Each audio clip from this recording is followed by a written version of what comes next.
You don't start things and not finish them. You don't quit.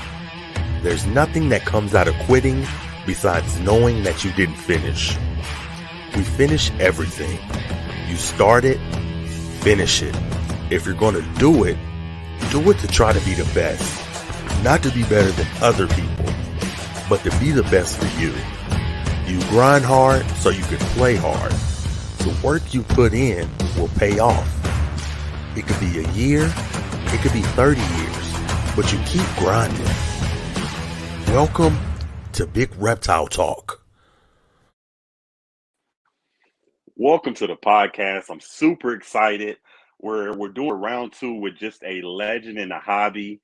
To me, a Canadian icon. But before we bring him in, of course, special thanks to the channel members. And please make sure you go show everybody some love. Ozzy Boyd's just an amazing person. Please make sure you go check out the Reptile Report and send them over your pictures. Send them over your pictures. If you have some amazing content, you're going to get published. So send them some pictures. Please check out the Redline Science. They have amazing products. If you have a lot of enclosures, you happen to get feces or urates on the bottom of them, they have these little scrapers. They're amazing. And also go check out Venom-Proof Cages. Amazing enclosures. Everybody in the chat, I see you. Much love to everybody. Thank you for showing up. Let's bring this icon in. I'm so excited to talk to him. Markus, Jayne, how are you doing today, sir? I'm good. How are you, Derek? Excited to talk to you, man. Excited. Well, your intro got me all pumped up. I got to tell you, it's a great intro. It really is a great intro. I mean, it's. I appreciate that. I'm impressed. I love it. I appreciate it. You gotta have that intro to draw people in.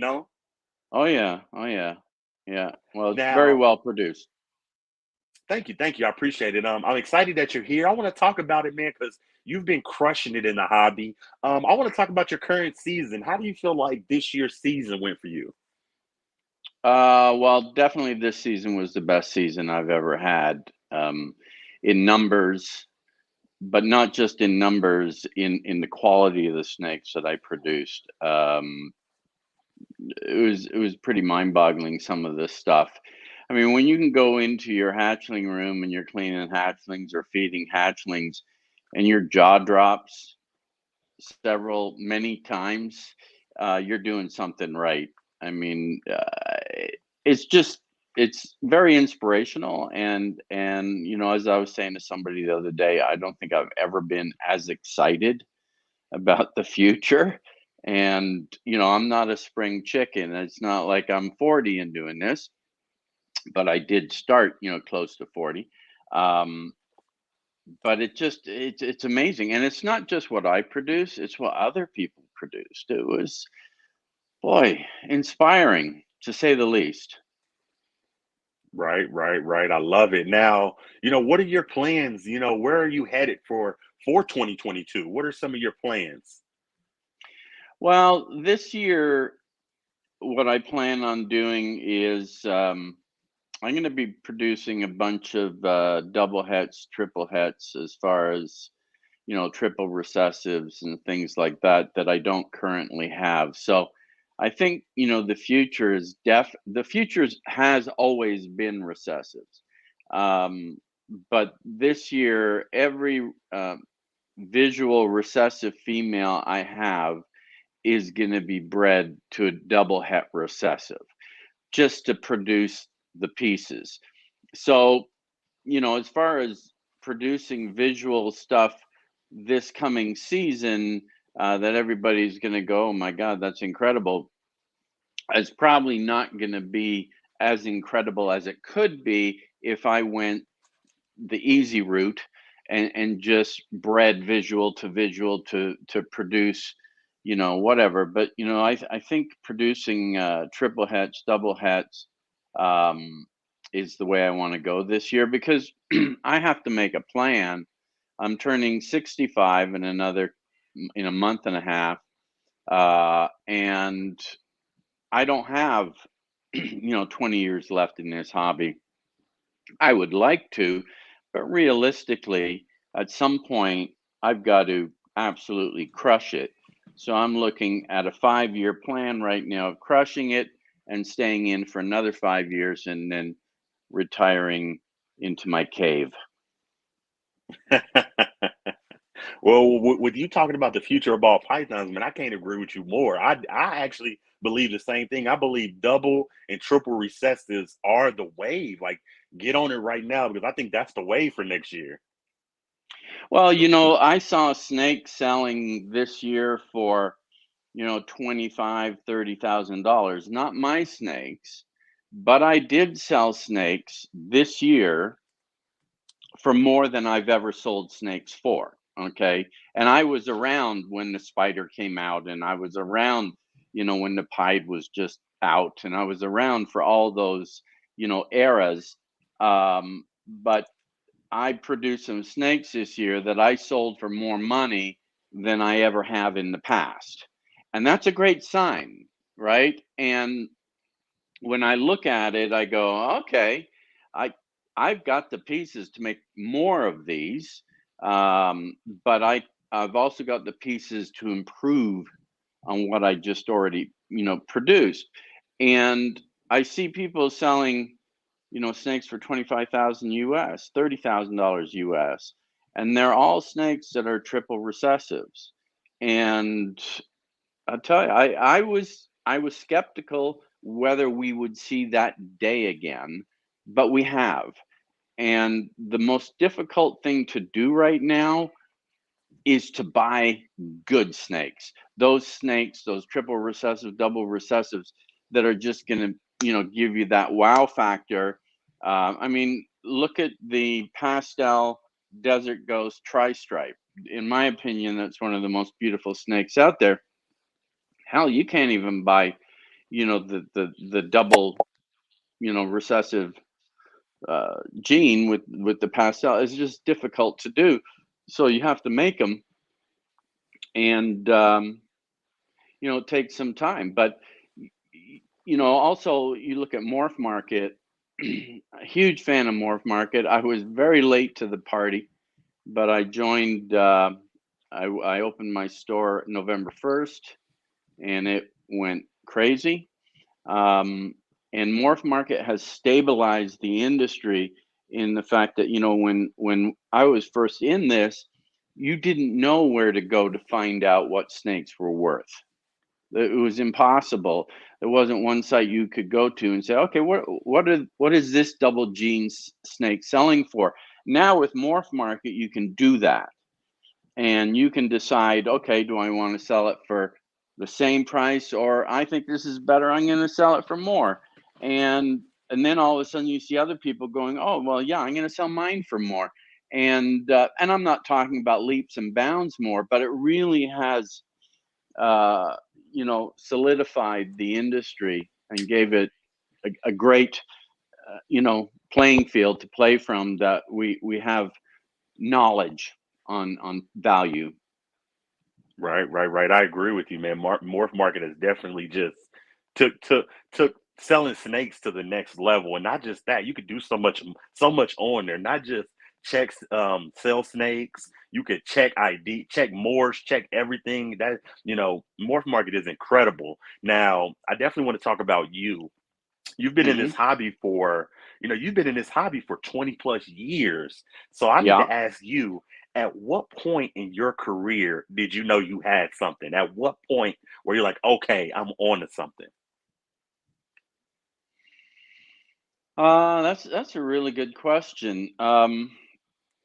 When I had a bunch of people telling me the hobby, basically the bubble had burst in the hobby and it was a waste of time to get into it, that's when I kind of knew it was a good time to get into it. And that was that's when I started buying ball pythons. And I don't think anybody could have had the vision to see what we're producing today, or the genes that are out there right now contributing to the industry. Um, Probably when I had the lightning pied, produced the first lightning pied, is when I went, okay, now. people are going to pay attention. You know. I love it. I love it. That the lightning pod is one of my favorites, and not just the lightning pod. I was a fan when you made the Exantic lightning pod. Well, that is the lightning pipe. The Exantic, yeah. Is Well, I yeah, the just axanthic pied is the lightning pied, and it's kind of the name for my strain of axanthic is the lightning I pied. love it. My I love it. favorite is orange dream axanthic lightning pied. They're pretty awesome.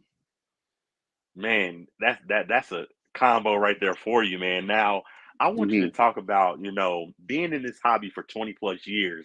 A lot of people Hmm. think that they're gonna get in and make $1 million the first year, and it's not like that. I want you to talk about the longevity of the business, like, and I don't want you to talk about how much money you made, but how long were you in it before you actually seen a return on your investment?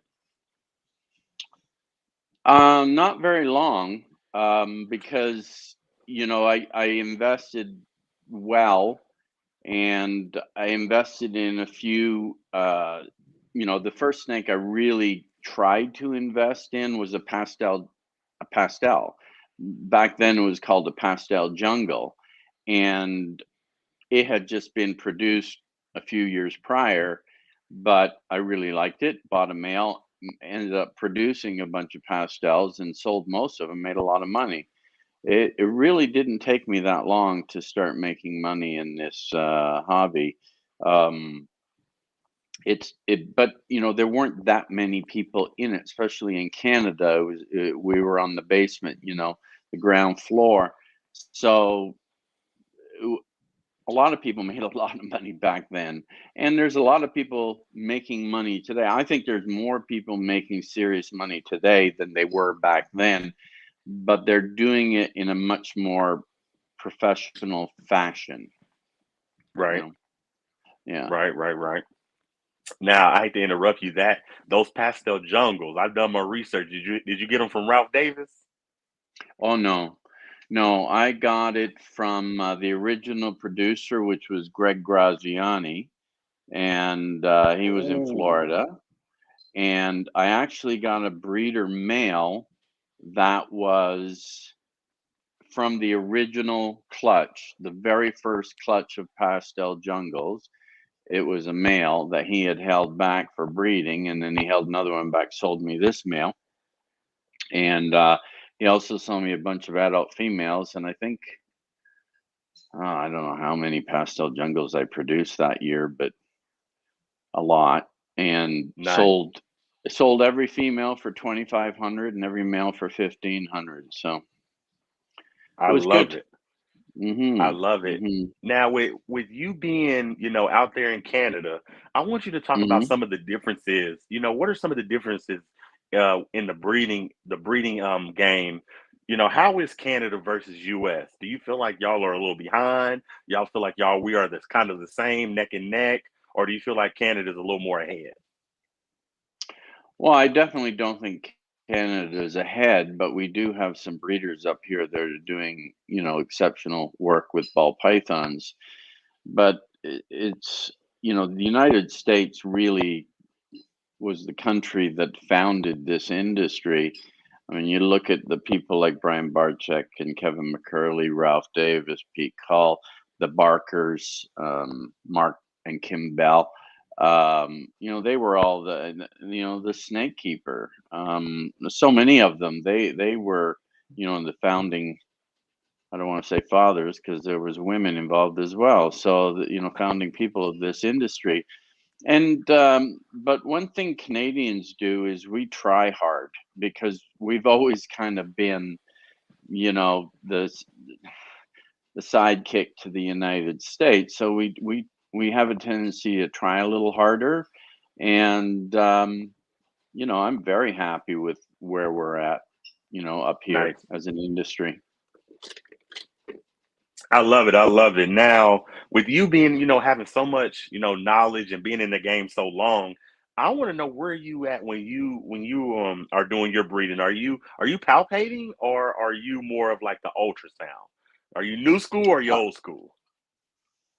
Oh, I'm definitely new school. I definitely ultrasound because it gives you a far clearer window into what's happening with the females, and you can spare your males. Instead of just throwing your males in and hoping for the best, you kind of get a clear vision of when to introduce them. Now, what I do is, and I just kind of started tonight, is well, for the past few weeks, I've been going through my collection. I go through each female individually. I check each female out as far as her weight and everything like that.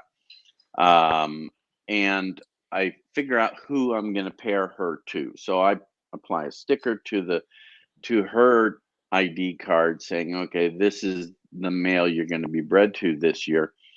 And what I do is I'll go through the collection, I'll introduce those males to that female. Now, sometimes, those females, there's a lot of the females, and that male can't be breeding all those females. So I have sub males. So, for example, I have a Wookiee clown that I want to breed to some clown females. Well, if he's not available because he's in with another female, I'll have a male that's just there to motivate that female to grow her follicles. So he'll breed her, and then after I ultrasound, which I start ultrasounding January 1st, um, I'll go, okay, if he's at 1.5 centimeter follicles, I won't bother putting the good male in there. I'll wait till she's at 2.5. And that to me is the sweet spot between 2 and 3 centimeter follicles. And that's when I'll use the actual male that I want to go in there. Now, if by chance he is not the father, if all of a sudden they get leopard clowns because I bred a leopard clown as the starter male, I still have a clown, right? I can still Right. say, yeah, these are clowns.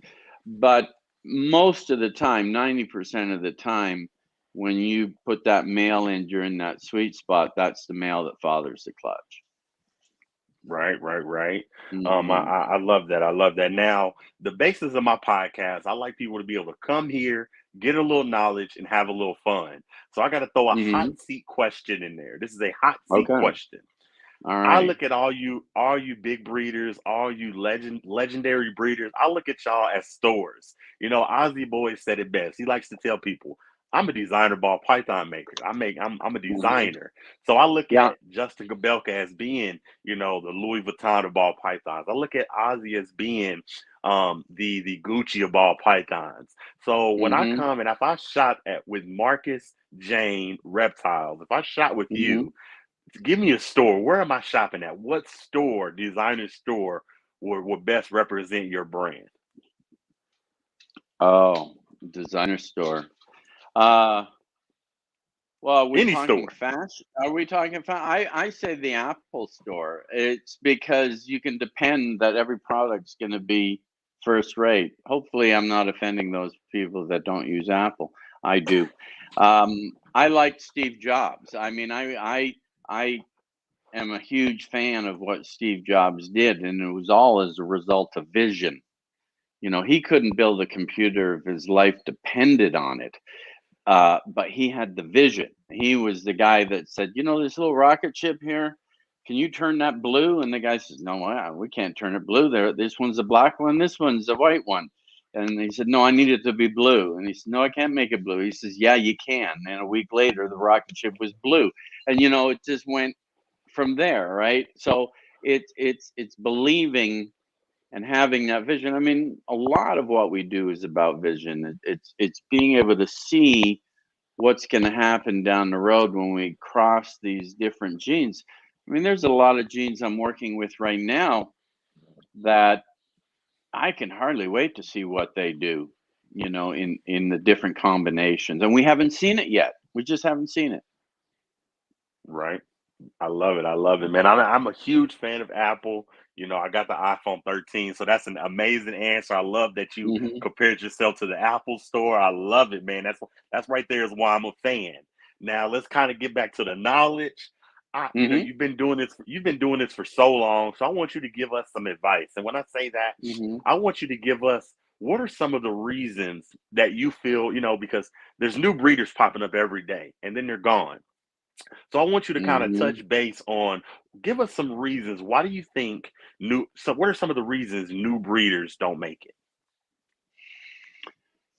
Oh, well, number one, we live in a society where everybody wants everything to be immediate. I mean, and let's face it now, we want to buy something, we go online, we find it on Amazon or wherever, we push a button, it's paid for, and it's at our house the next day. Um, we live in an era of fast food. I want it right away. I don't want to have to do anything for it. Um, you have to work at this. I mean, this is work, and this is a lot of mental work. But I have to say, it's some of the most enjoyable work that you'll ever encounter. I can't possibly think what I would rather be doing than this. I mean, if I won $60 million today, I'd probably still be doing this to a certain degree. I'd hire Justin Kabilka to come here and clean snakes. I'd have Ozzy here doing my rats. I could afford it, right? But no, it, the thing is, this always gives you something to look forward to. Always. You when you're hatching out snakes, or when you're breeding snakes, we've got locks to look at, and then once you see that lock, you're thinking, oh my god, what are these babies going to look like, and this and that, and then you finally have the eggs, and you get the heads popping out, and you're seeing what you got. Then you see them actually come out of the egg. Then you see them shed. Then you see them grow, eat their first meal, second meal. They go through a color phase where they get brighter and better. I mean, what else can we do that does that? That gives us something constantly in our path that we look forward to. Yes, there's ups and downs. There's all kinds of things that can go wrong, but you have to be prepared for that. But, you just have to do everything the absolute best that you can possibly do it. And if you can't, then you might want to rethink what you're doing. If you're having difficulty affording food for these snakes or good food for these snakes, you can only feed them occasionally and so on, you're going to run into some bad luck. You have to have all your ducks in a row. And I think what a lot of people do is they get into it too fast. I always say grow into business, don't go into business. You can't plant a tomato seed one day and a week later have tomatoes that you can eat. And everything takes time. And so you have to be prepared to put in that time and go from there. Right, right, right. Just amazing advice, man. Now, I know that you have been in this business 20 plus years, but some moments are just kind of unforgettable, and it's okay if you forgot, but I want you to talk about your first clutch. And the reason I say that is I want you to, talk about how was it seeing that first clutch, seeing your dream just become a reality. How was it, when just that first clutch? How was it? What feelings did you have? Well, you feel accomplished because you set a goal to do something. And I remember I had a friend, a really good friend, a very wealthy friend who was in the horse business. He had a big ranch, and there was just a few miles from here. And I used to work for him part time, doing his marketing, and I would do videos for him and that. And I one day I came to him and I said, I'm going to start breeding snakes. And he said, what do you know about breeding snakes? I said, well, I don't know anything, but I'm going to learn. And he said, and who's going to buy snakes? I said, well, I am. And if I am, there's probably other people out there that are going to do it too. And he was a real non-believer, but boy, he changed his tune real fast. Um, because if you look at the square footage I was doing my business on, and the square footage he was doing his business on, there was no comparison as far as profit margin. And he was absolutely blown away. But you just feel accomplished. I still do. I still do. It doesn't get old. This doesn't get old. You know, I, if it gets old, your heart's not in it. It's just not in it. You know. right, right, right. I love it. I love it. It never gets old. Every time I come into my No. reptile room, it's like the first time I was in, I'll just be like, "Oh, this is just amazing." Now I gotta, mix it up. Like I said, we having fun, getting Mhm. a little knowledge, and I got to give you a hot seat question. Okay. So I'm gonna pop this up. Let me pop this up. Um, mm, I'm gonna pop this picture up. You All know, right. you have a beautiful wife. First off, Well, beautiful. thank She is you. gorgeous. So if Thank she ever you. sees this, if she's watching, how you doing, Miss Jayne? You're beautiful. Now I got to give your husband a hot seat question. You have multiple Mhm. projects. Just like in my snake room, I have multiple snakes. Now Mhm. I want to know: have you ever lied to your wife about the cost of a snake? Have you ever No. needed a snake for a project and he was like, "Baby, it's 400, but it was really 1,000." No, never. Never. Never. No, not even remotely close to lying. No, and I give her a lot of credit because she was very, very supportive. She believed in me. And look, I'm a creative person, and sometimes creative people are looked upon differently from, people that are, um, I don't know, more corporate. And I can think both sides of my brain, business and creativity. I'm very lucky that way. But she also knows that if I get into something and it doesn't work, I'll be out of it fast. I'll recognize my mistakes, and so she's that's why she's the Jayne and Marcus Jayne, is because she really empowered me and believed in me, and to this day. And when I used to go down to Tinley or whatever, she said, whatever you see, I don't care how much it is, if it's the best snake down there and you think you can do well with it, then buy it. You don't have to even run it by me. So yeah, it was great. It's it's no better feeling than that than having your significant other support your passion. Don't that feel good? Oh yeah. I Oh, love it, man. I absolutely. love it. Absolutely. Yeah.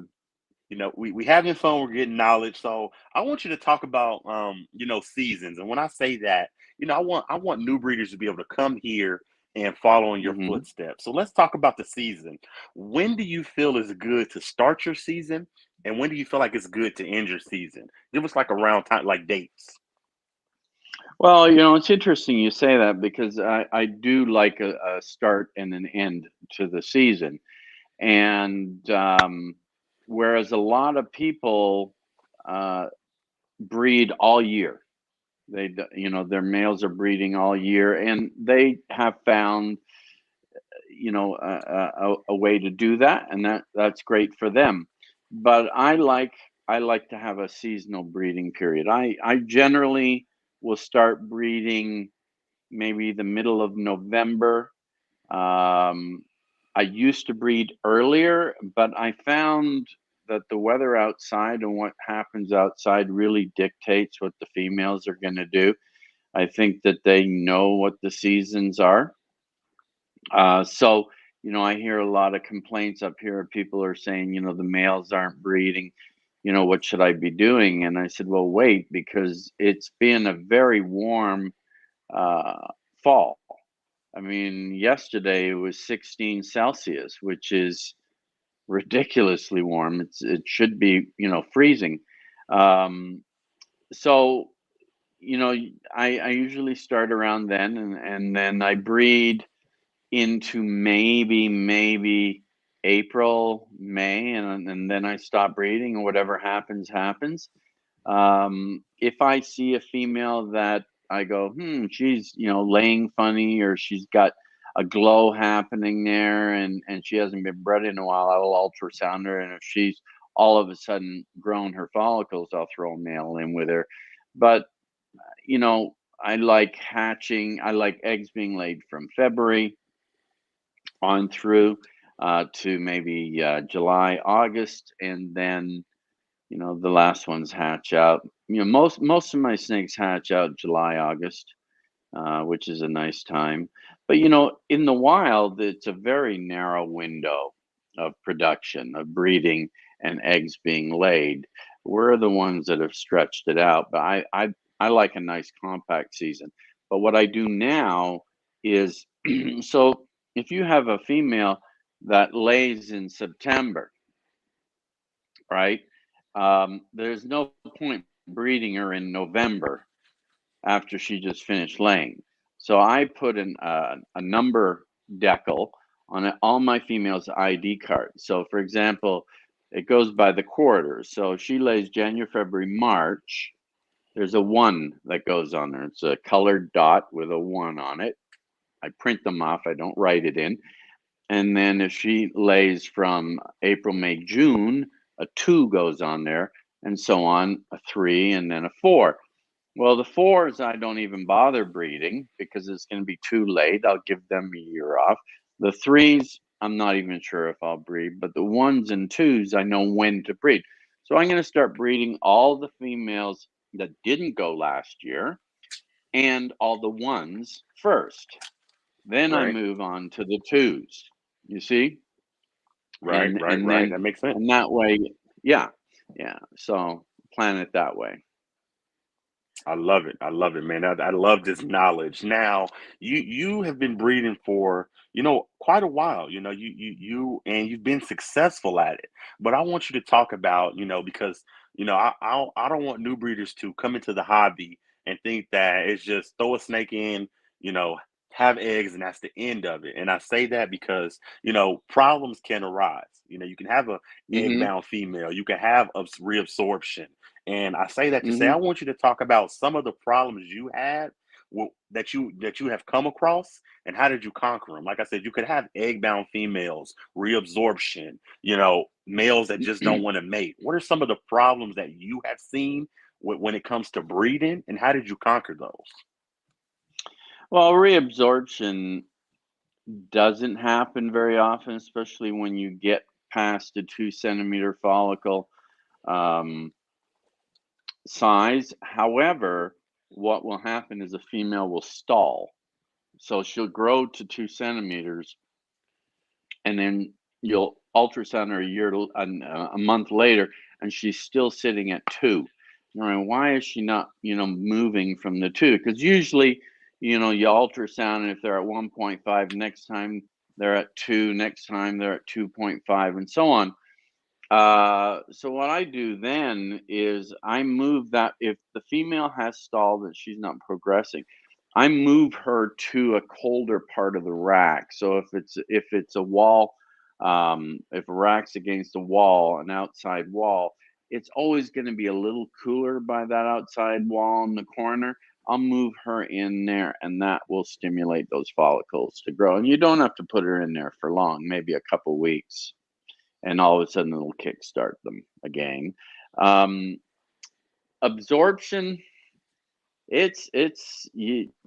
I've had females with 3 centimeter follicles absorb. It just happens. It doesn't happen often. So it's not something I would be too concerned about. Males that don't breed, one of the best things that I find I can do there is I'll put the male in with a female right after she sheds or just before she sheds, so that when she peels off her skin, they call them peelers. The male gets stimulated.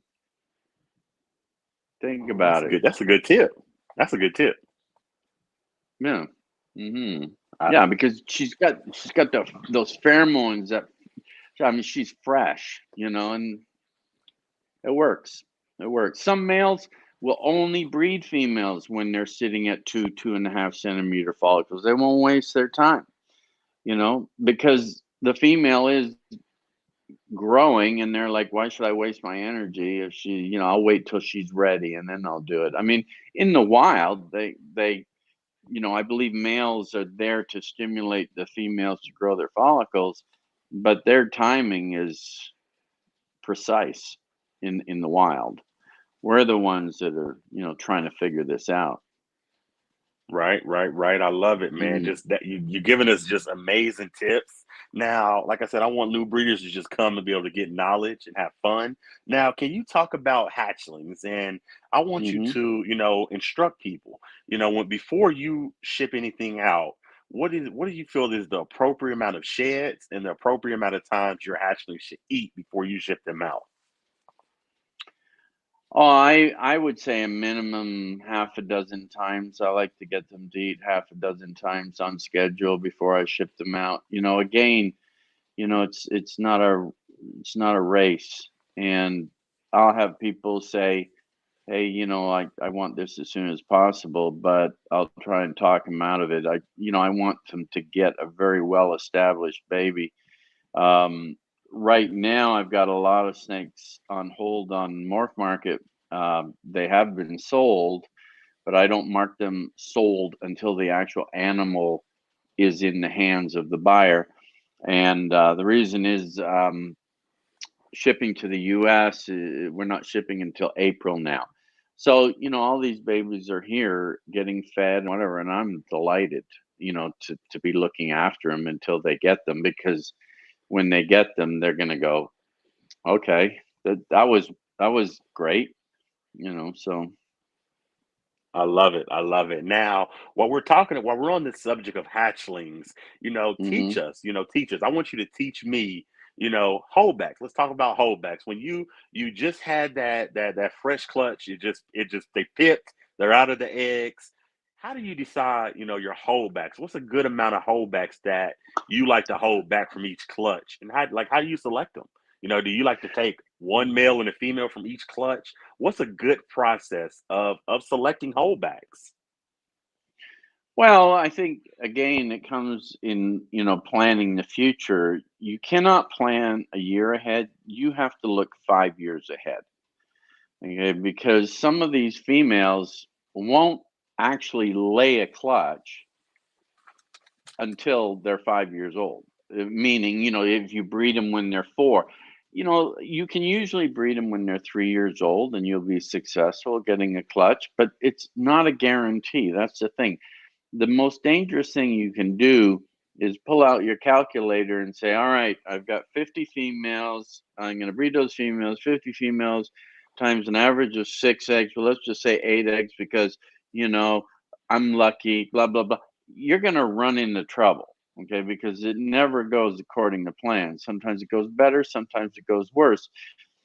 So you always got to be thinking 5 years ahead. And so when I look at holdbacks, with males, I'll be like, okay, this male I want to breed a year from now. That's great. But females, you just don't have the luxury of doing that. And you're not really holding back males this year for the females you're holding back this year. You're holding back males for females you're going to be breeding the following year, and you're holding back females that you're going to raise for 3 years, and then you'll have a whole different group of males to breed to those females. You see, so it's very different. But I have a tendency. I'll hold back hets.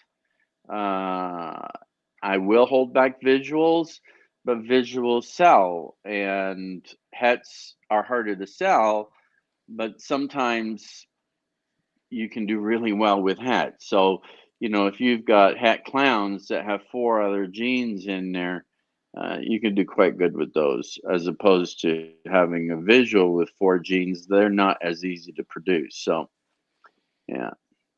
Right, right, right. I love it, man. Giving us that knowledge. Now, do you feel like newer breeders, not even newer breeders, do you feel like a lot of breeders, in order to be successful, when you have three, four, 500 snakes, that can get costly to feed them. Do you feel Oh, like yeah. new breeders and older breeders should breed their own rats to be successful? Or do you feel like you can still Well, be yeah. successful if you're buying feeders? Well, there are lots of breeders out there that are buying feeders that are successful. Um, but again, if you're going to be buying feed for these, I always say, a good horse is just as, feed it costs as much to feed a good horse as it does a bad horse, and so you might as well be feeding a good horse. So if you're going to be running low on food and you go to yourself, well, maybe 50 is max that I should be getting into, then you need to invest initially in the best, snakes that you can buy.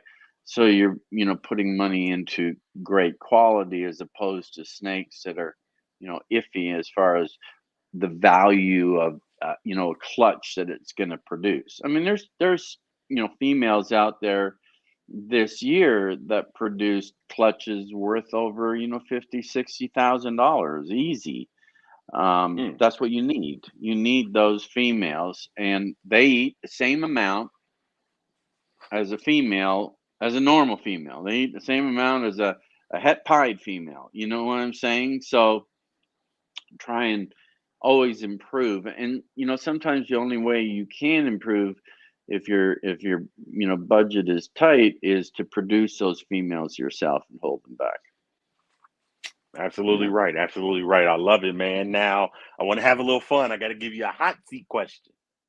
Another Let's one. Three. say, That's yes, three hot seat I, questions. Yeah. I Yeah. love it, I man. like hot It seat mixes questions. Yeah. it mixes it up. Let's see how you Yeah. feel. Yeah. Okay. Now, Mm, I want to let's say Lord forbid, but let's say Marcus Jayne didn't exist. But you needed to work, and there was only three jobs in the entire world. Where are you going and why? Are you going into JKR's facility, Ozzy's facility, or Balls to You facility? Where are you going to work? well, I wouldn't go to England. As much as I like England, and I like Gavin, it's just so bloody expensive over there. My wife is from England. Um, Oz and I are super super close friends. We talk pretty much daily, and I don't necessarily believe that you should work with your friends. I think you should keep that separate. I would definitely work for Justin. I He has this marketing approach and whatever that I know a lot of people talk well of Justin, but you just can't ignore the fact that he's done such an incredible job in this industry. I mean, you remove Justin from the industry, and if he had to go work somewhere, I'm sure he'd come work. No, he wouldn't come work for me, but he would. I don't know who he'd work for. He's just he's a smart guy. That's not taking anything away from Gavin or Oz, uh, but Right, uh, but I just really think what he's done is astounding, right. absolutely I love it. astounding. Yeah, yeah. I Hey, there is no right or wrong answer. I love it. It's just fun to kind of mix it up. Now let's get back to the questions. Morph Hmm. Market is amazing. Morph Market is amazing. Hmm. You can sit at home, click a button, snakes delivered to your hub, delivered to your house, wherever it's Hmm. going. You click a button, it's coming. I don't want to talk about Hmm. that. I want to talk about reptile expos. Why do you think, do you ever think that Morph Market will be able to replace reptile expos? This is kind of like a two-part question. Hmm. Morph Hmm. Market is amazing, but do you think it'll ever replace reptile expos? And also, I want you to talk about why do you think reptile expos are so important to the hobby? Well, I do not think that Mark Market is going to replace Expos, just like I don't think Amazon is going to replace retail uh, shopping. Um, you know, Retail shopping for some people is therapy. you know, to get out and touch and feel and to see firsthand. And a lot of people want to go out and meet these breeders that are at these shows and talk to them, say hi to them, and see their stuff in person. It always looks better in person. Um, and they expos have really come a long way as far as the professionalism of the displays and so on. It's very, very impressive. So no, and the guys that do Tinley, um, the North American Reptile Breeders, and the NRBC, um, they do an exceptional job. And there are other expo people out there. Sorry if I don't know their names, but I know they're out there and they do expos and they do a great job. So I think it's very important to have that, uh, you know, outing that you can go out there and actually rub elbows with people and see people, see the things and learn by example, how to market, how to show your stuff off, right? Exactly. I love that answer. Exactly. I Hmm. I love Morph Market. Don't get me wrong. Shout out to John. He's doing amazing stuff for Morph It, Market. John But is astounding. Yeah. but and I tell my friends this all the time. I don't think I'll ever use it, and I'll tell you why. And I think it's Hmm. amazing, but if I was a breeder, I would use it. But being a consumer, I'll never consume off of there. And I'll tell you why. Because, Hmm. my son, he's 1 years old. But, when I introduce him to the hobby, I don't want him to be, in his bedroom ordering snakes. I want him to be like, Dad, let's go get in the car and let's go meet, Marcus Mandic. Let's go get in the car and let's go meet Ozzy. We might not can afford their snakes, but let's go shake their hand and get a snake. Try and get one of their snakes from them. I think that's just that experience is irreplaceable for some people. Especially like for me, when before I'm dead and gone, that's something that I want to do with my son. Like, let's go talk to some of these people in real life and get you just even more excited about the hobby because you've seen, Justin Gabelka, you've seen Ozzy. I don't think that you can replace that. No, you can't. And I got to tell you, the first time I ever went to a real, big reptile show was in Daytona, and it was. I can't tell you how excited I was to be going there for the first time and seeing all the, the big names and seeing the big snakes. Actually seeing, can you believe it, an albino for the first time and so on. I mean, it was crazy.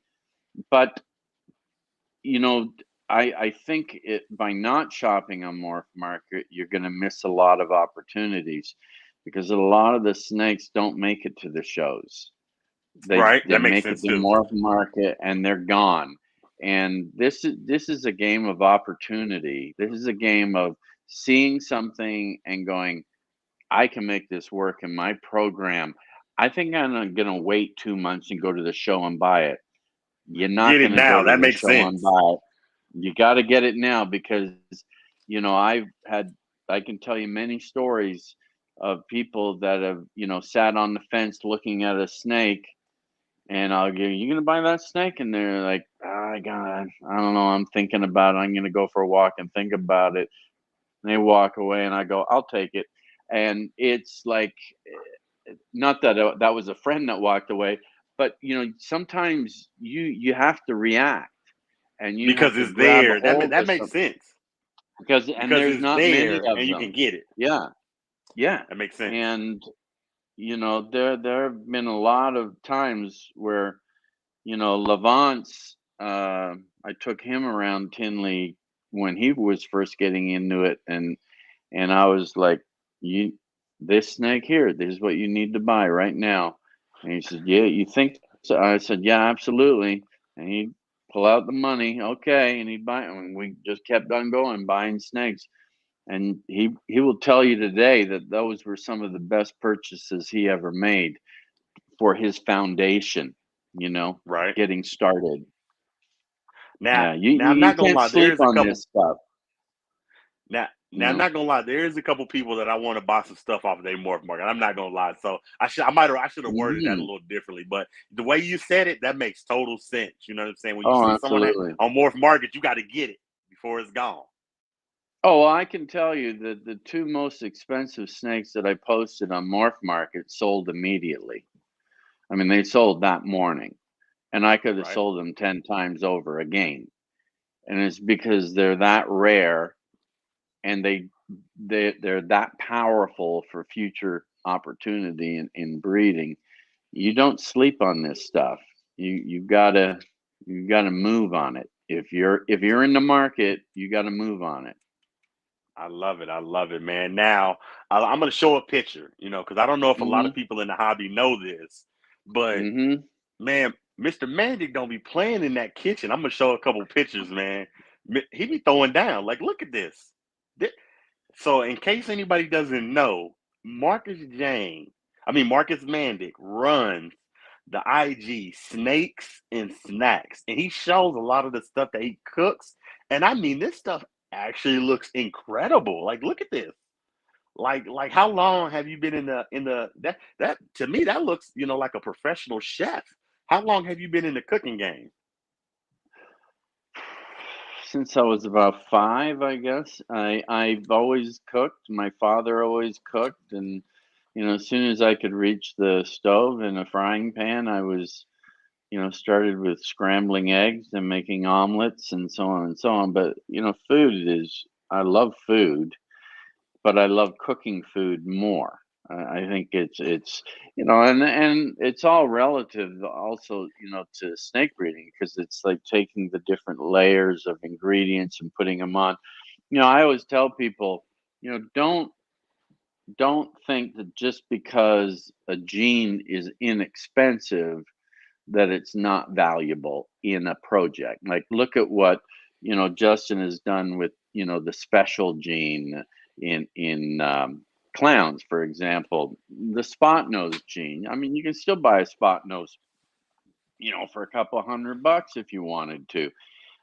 But some of these ingredients that go into these meals are like some of these genes. They have a big impact in that particular meal. So, you know, that's kind of the way I look at it. And I want everything to be visually pleasing.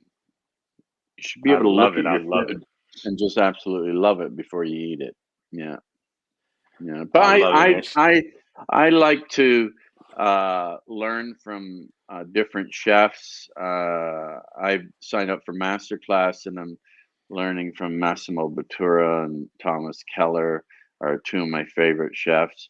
Um, and for Italian food, I'll go online. I mean, Massimo Bottura is one of the best Italian chefs in the world, one of the best chefs in the world. But I'll go online and I actually watch Italian chefs. They don't speak English, but they're cooking, and I watch the way they cook, and they cook with such passion. And I'm very much into making the original, how things should be prepared. You know, I love it, yeah, it's man. I love passion it. in mine. You got to have passion, man. Before we keep going, shout out to my Yeah. buddy Antoine, man. High Desert Pythons in the chat. He said, "Hey, Mark, how you doing?" I love Antoine. He just cracks me up. I mean, you talk about passion wrapped up in one guy. I mean, he just exudes passion. He exudes positivity. He'd be a great guy to hang out with, because that there's that positive energy. You need that positive energy. There's a lot of negative energy out there. And as I said to a friend recently, I have a very simple rule: positive energy, I move towards; negative energy, I move away.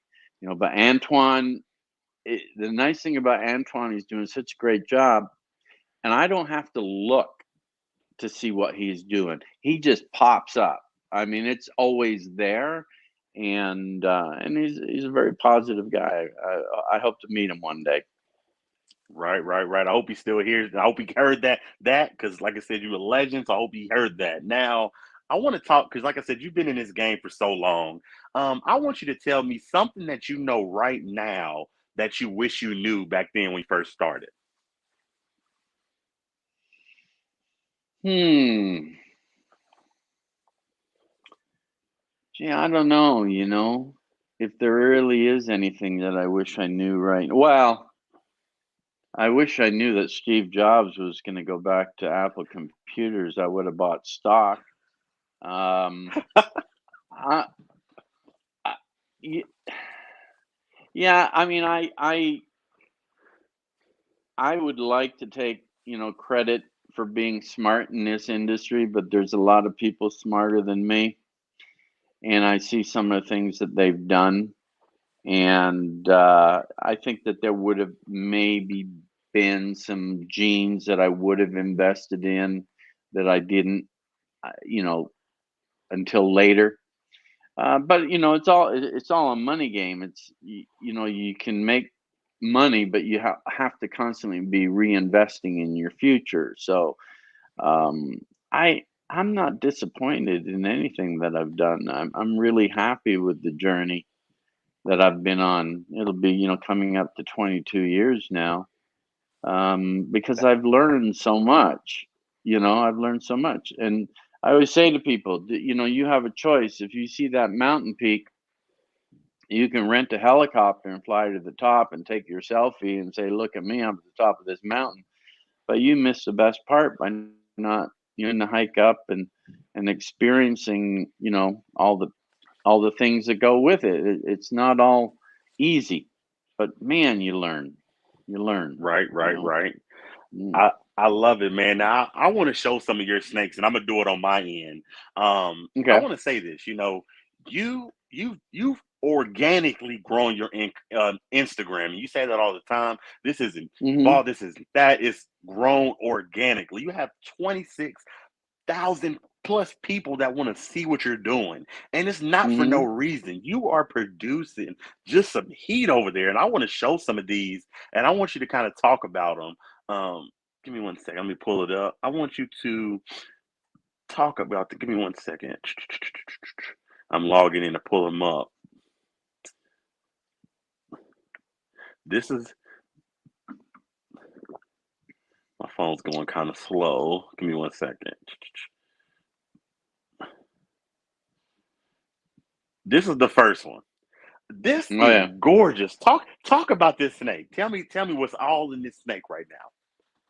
Okay, so that's a super orange dream hypo pied calico.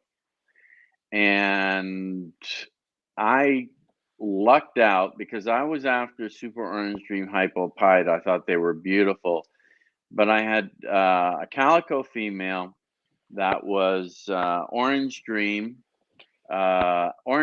calico hypo het pied.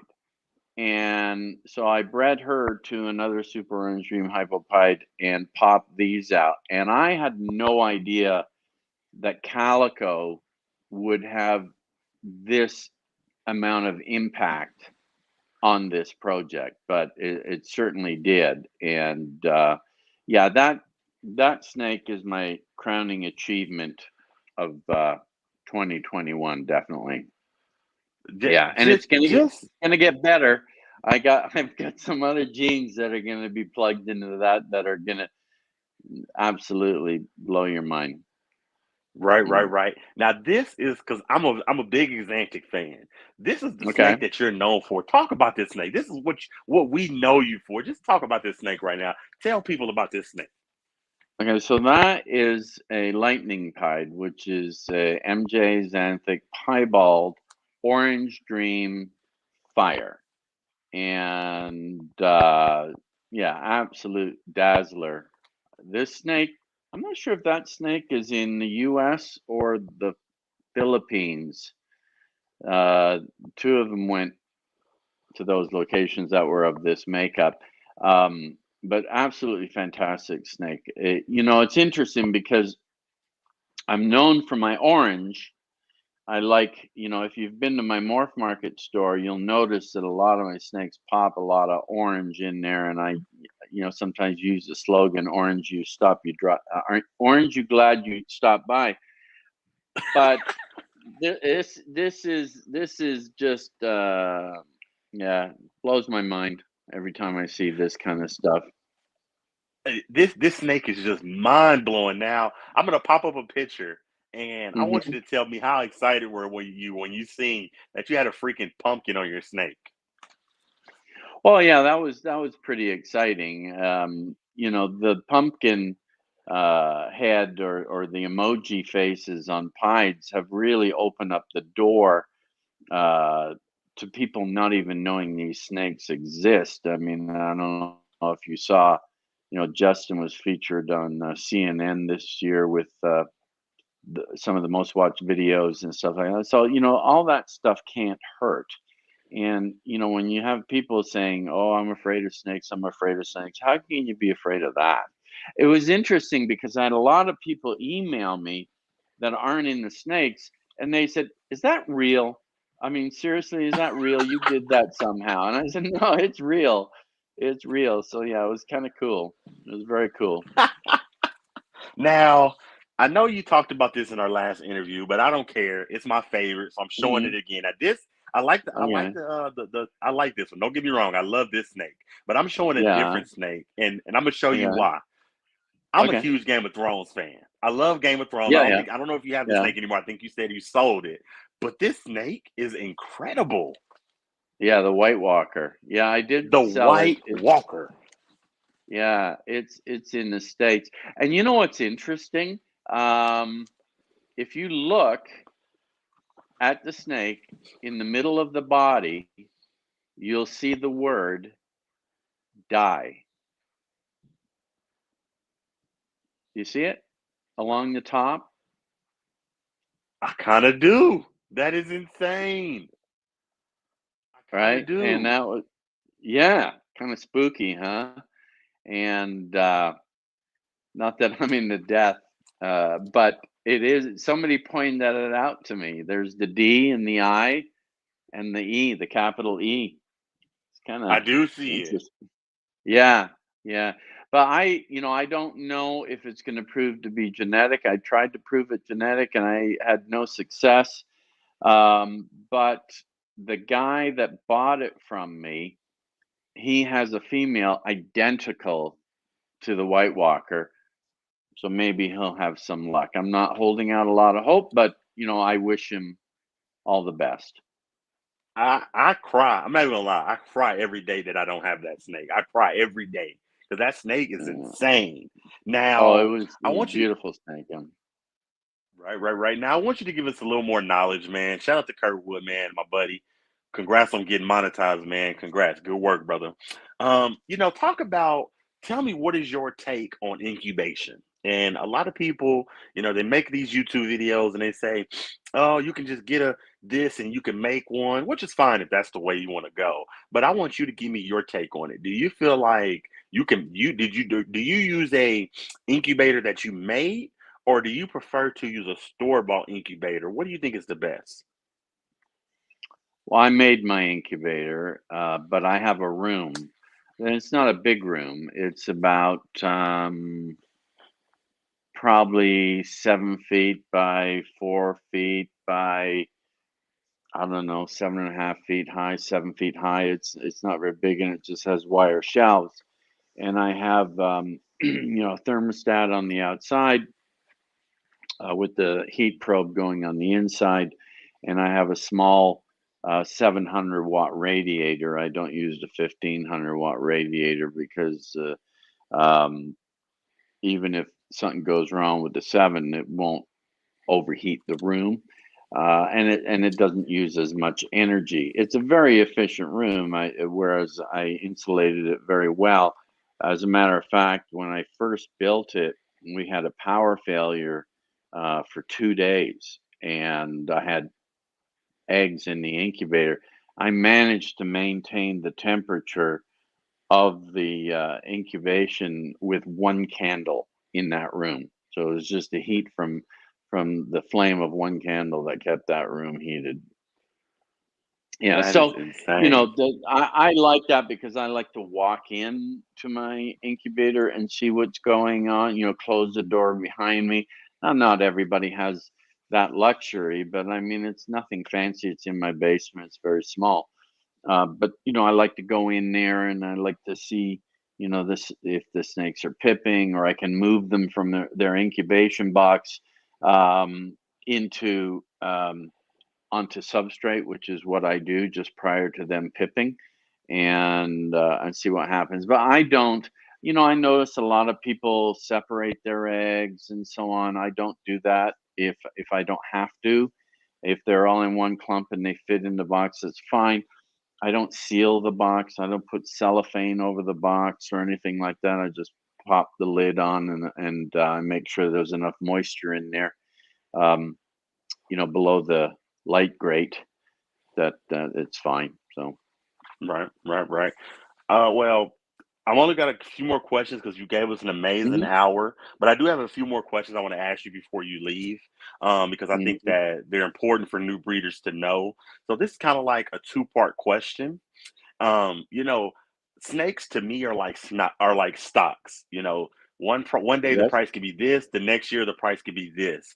So, I want you to talk about what do you feel like, what are some morphs that new breeders should stay away from that they're not going to sell, and not just that. I want you to talk about leveling up your business. Like if to the breeders that are in the business, they're selling snakes and they're not necessarily where they're at. How would you recommend that they level up their business? Well, I'm not going to recommend snakes not to buy because I'm sure, some people, I'm not knowledgeable on every mutation that's out there, but I can tell Yeah. you that if I were starting out today, and it's interesting because I'm building a new room called the Hell Yeah room, and basically every snake that goes in that room is going to be a hell yeah, and it's going to be more my retirement room. So I plan on I really don't want to stop doing this, but I do have to be realistic, and I want to be able to travel more with my wife. Um, but recessive, recessive, recessive, recessive. I just cannot emphasize that enough. Every ingredient, every snake you have should have either a single or double recessive component attached to it. And I mean, look at the clown. I mean, look at some of the clowns that are selling. The clown is one of the original morphs that was, the original recessive morphs that was out there. And it's still so incredibly valuable when you stack the right genes onto it. And it isn't necessarily stacking another recessive gene. Now, saying that, I'm a big fan of the Desert Ghost Clown Project, but I'm a huge fan of just the Desert Ghost Project. I think the Desert Ghost crossed with anything is you just can't go wrong with Desert Ghost. So, I love Desert Ghosts. I love Clown. Pied absolutely is always going to be a rock star. If you look at some of the most, and I apologize to people, I move my hand, I talk with my hands, I'm part Italian. Um, if you look at some of the most expensive fish that have ever sold, they have been koi. And there have been koi sell for hundreds of thousands of dollars. I think even millions of dollars. Okay, over in Japan, they take it very seriously over there. The only snake that's going to give you that koi look are pieds. Okay, and that first snake that you popped up, that was the orange and the white. That that could be a koi. And a play off of that, you throw in some black and some different intensities of the orange and different levels and whatever. There's only one snake that can do that, and that's piebald. So that has to be an ingredient. um it's just it's remarkable. But if I had to pick three genes, it would be clown, desert ghost, and piebald would be my three. I love lavender. I'm a little late to the game, but I produced some nice lavender this year. But I'm doing some things with lavender, and especially the Dreamsicle project, that's going to bring it to another level with the Java, my Java I gene, love it. and so on. So yeah, so yeah, always try to have recessive in your collection. And if you want to know what's selling for big money, just go on the morph market and hit sort by most expensive, and you'll see what is bringing the most money. or go to least expensive. And if you go and look at those are the ones you need to avoid. But keep your eye out for some new genes. I've got a gene I'm working with called the Jaguar. I should have sent you a picture of the Jaguar clown, because, and I didn't produce it. Phil Robinson from Robinson Royal Pythons produced it. I he got a jag from me, and to see what that single gene did to the clown, just a clown jag, is mind-boggling compared to what other genes are doing to the clown. So that's something that's on the horizon that's going to come out, and I think it's going to be huge. Insane, man. Mr. Mandic, sir, I just want to say thank you for giving us a round two. You gave us so much knowledge and we had fun with it. I appreciate you just giving me just a little bit of your time, sir. You gave us an amazing hour and 15 minutes. Well, I appreciate you asking me. You're always a pleasure to do an interview with. You're like Antoine. You're very enthusiastic and passionate about what you do, and you work very hard. You work very, very hard at this. I notice all the podcasts that you're doing, and maybe one day I'll send you a little surprise to pay you back in some way. Watch out now, y'all. Y'all heard it first, man. Watch out here now, man. I'm excited, man. Thank you so much. I'm going to let you go ahead and go. Thank you so much, sir. You have a good night, sir. All right. I appreciate it. Thank you so much.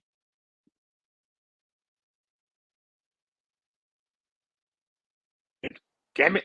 Did I freeze up? You did. Anybody? Okay. Well, sir, I'm going to let you go ahead and go. Thank you so much. You're a legend in the game. Thank you so much, sir. You have a good night. All right. You too. Thanks a lot. Bye-bye. Thank you. Man, mind blown, man. This is a OG right here. So just a Canadian legend that's just producing insane snakes. So y'all go to Instagram, go check out Markus Jayne. Just a absolute, joy talking to this man. He has so much knowledge, and just produces incredible stuff. Before we get out of here, special thank you to My Animal House. I appreciate the super chat. Thank you so much. Y'all please go give him a follow. Shout out to everybody in the chat. Thank you for coming. You allow me to chase my dream of just interviewing some of the most amazing people in the hobby. Again, please go check out Ozzy Boyd's. Go give his Instagram some love. Please check out the Reptile Report and Redline Science. Both amazing ideas and just doing incredible things. Please go check out Venom-Proof Cages, and not just that. Check out some incredible people in my reptile community that are working to get monetized. Please go check out KY. I don't know who else is trying to get monetized, but check out everybody. Check out My Animal House, Iron Dog, Kurtwood, Ball Python Love, Reese's, Venom-Proof, Venom Wonderful, just everybody, man. Just everybody. Go check them out. Anyways, this is Big Reptile Talk. Thank you to everybody in the chat. Much love for High Desert Python stopping by. He's just a absolute joy to talk to too, man. He has so much charisma. So shout out to High Desert Pythons. Anyways, this Big Reptile Talk, we out of here. We'll be back Wednesday. Round 2 with Ozzy Boyd is going to be incredible. So please stop by Wednesday. Check out the podcast as we pick Ozzy's brain and just learn secrets on how to become better in this hobby, and he is one you want to talk to. So until next time, this is Big Reptile Talk. Special thank you to the members, and we out of here.